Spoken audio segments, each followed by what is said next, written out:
दर्शकहरू सबैलाई नमस्कार। यति बेला हामी माइतीघर मण्डलाबाट यो बबरमहल बानेश्वरतिर जाँदैछौँ र आज शिक्षक आन्दोलनको पाँचौँ दिनमा चाहिँ सिटी बजाएर उहाँहरूले चाहिँ प्रदर्शन गरिरहनु भएको छ, अर्थात् आन्दोलन गरिरहनु भएको छ।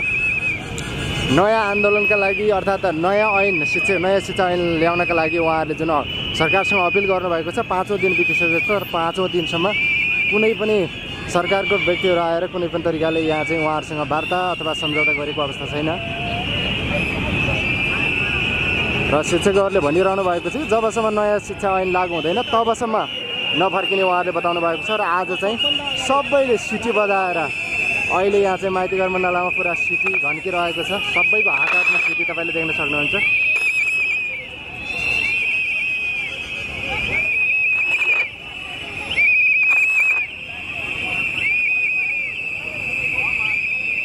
यहाँ प्रहरी पूर्ण रूपमा परिचालन गरिएको छ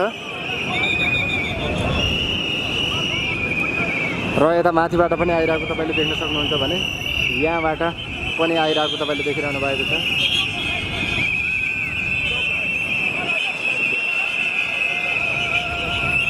देशभरिका शिक्षकहरू नयाँ शिक्षा ऐन लागू गर्नका लागि काठमाडौँ केन्द्रित आन्दोलन गरिरहनु भएको छ र आज पाँचौँ दिन पनि सडकबाट सिटी बजाएर उहाँहरूले चाहिँ आन्दोलन गरिरहेको तपाईँले देख्न सक्नुहुन्छ र अगाडिपट्टि प्रहरीको टिम तपाईँले देखिरहनु भएको छ।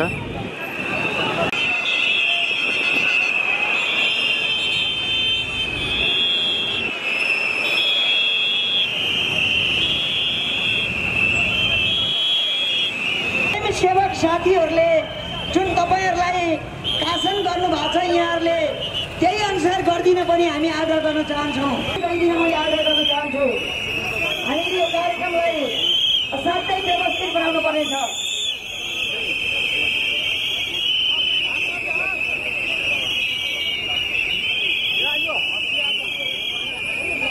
आदरणीय स्वयंसेवक साथीहरू, हामीले अघि नै भनिसकेका छौँ, पहिलो अगाडिको समितिको ब्यानर र लुम्बिनी प्रदेशको ब्यानरको बिचमा 5 मिटर जताततै सिटी बजिरहेको छ, हात हातमा सिटी छ, मुखमा सिटी छ, तपाईँले देखिरहनु भएको छ। हामीले धेरैचोटि भनिसकेका छौँ आदरणीय शिक्षक कर्मचारी मित्रहरू, नयाँ शिक्षा ऐन लागू गर्नका लागि अनुशासनको पाठ विद्यार्थीलाई अनुशासनको पाठ सिकाएर तपाईँ हामी कपाल फुलिसकेको छ। त्यसैले आदरणीय शिक्षक कर्मचारी मित्रहरू, यो पेटीमा गएर फोटो नखिचिदिनु होला, पेटीमा नउक्लिदिनु होला।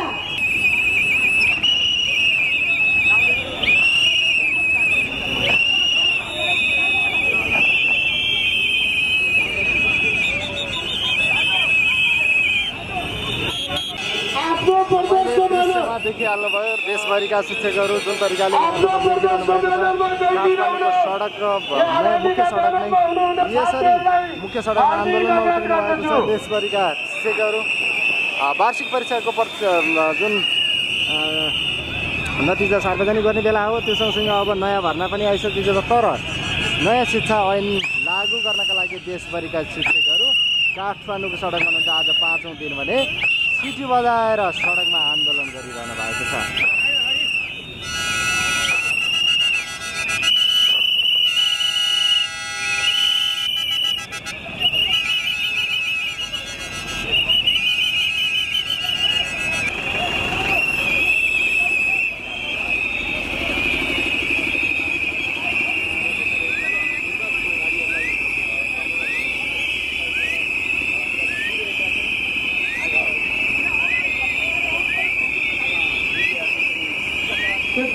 गाडीभन्दा अगाडि बस्नुपर्ने साथीहरू सबै पछाडि गइदिन अनुरोध गरिन्छ।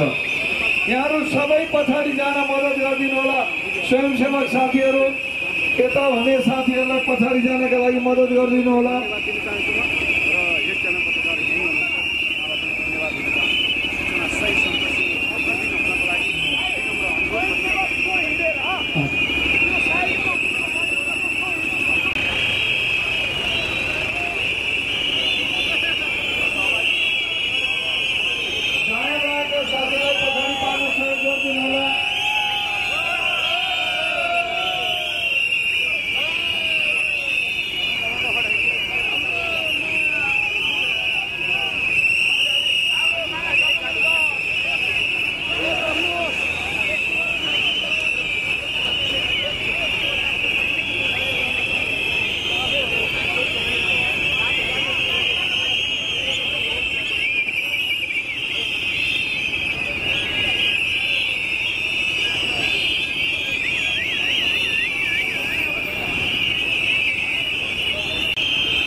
हेर्नुहोस् दर्शकहरू, हेर्नुहोस् देशभरिका शिक्षकहरू यति बेला काठमाडौँ केन्द्रित आन्दोलन गरिरहेको दृश्य तपाईँले देख्नुहुन्छ। देशभरिका हजारौँ शिक्षकहरू काठमाडौँको सडकमा हुनुहुन्छ। उहाँहरूले नयाँ शिक्षा ऐन लागुका निम्ति उहाँहरू लागि पर्नु भएको छ। तपाईँले देख्नु भएको छ अहिले पारिलो देशमा गर्मी बढिसकेको छ, तर यो गर्मीमा गर्मी नबनेर उहाँहरू नयाँ शिक्षा ऐन लागु गराउनका लागि उहाँहरू लागि पर्नु भएको छ। तपाईँले दृश्यमा देखिरहनु भएको छ काठमाडौँको सडक यति बेला तातिएको अवस्था छ।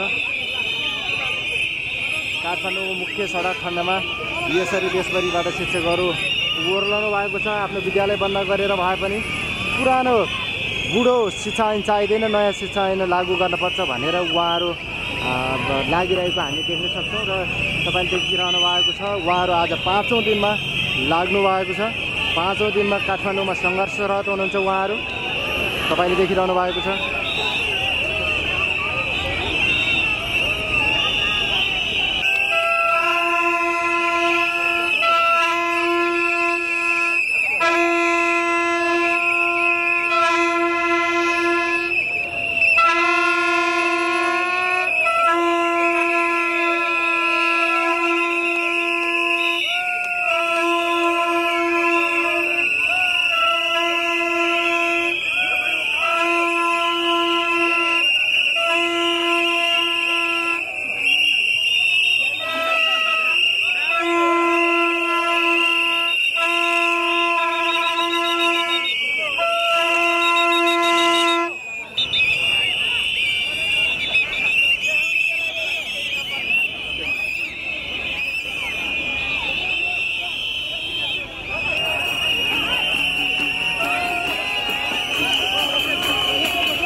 शिक्षा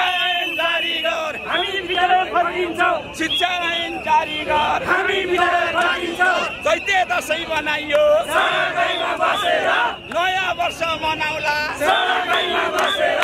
शिक्षक ऐन जारी गर, जारी गर, जारी गर। शिक्षकहरू के भन्छन्? शिक्षा ऐनले भन्छन्। शिक्षकहरू के भन्छन्? शिक्षा ऐनले भन्छन्। शिक्षक एकता जिन्दाबाद, जिन्दाबाद, जिन्दाबाद। शिक्षक एकता जिन्दाबाद, जिन्दाबाद,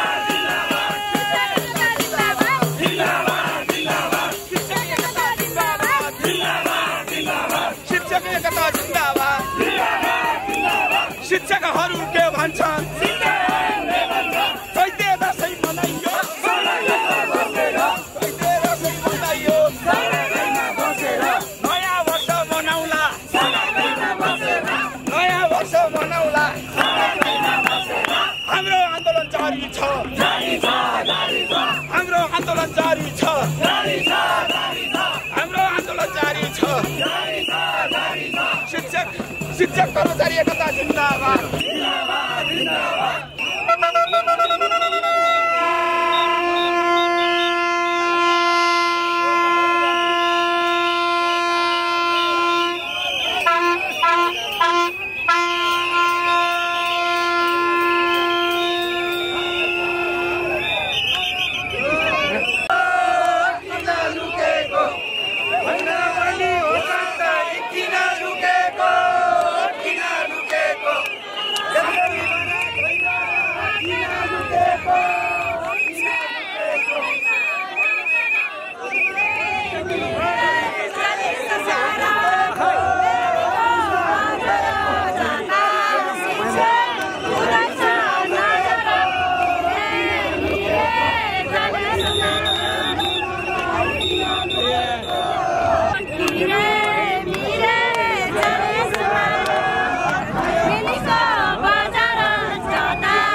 शिक्षकलाई सम्मान गर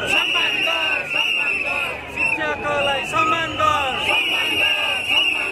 हाम्रो आन्दोलन जारी छ शिक्षकका माग पुरा गर शिक्षक कर्मचारी एकता जिन्दाबाद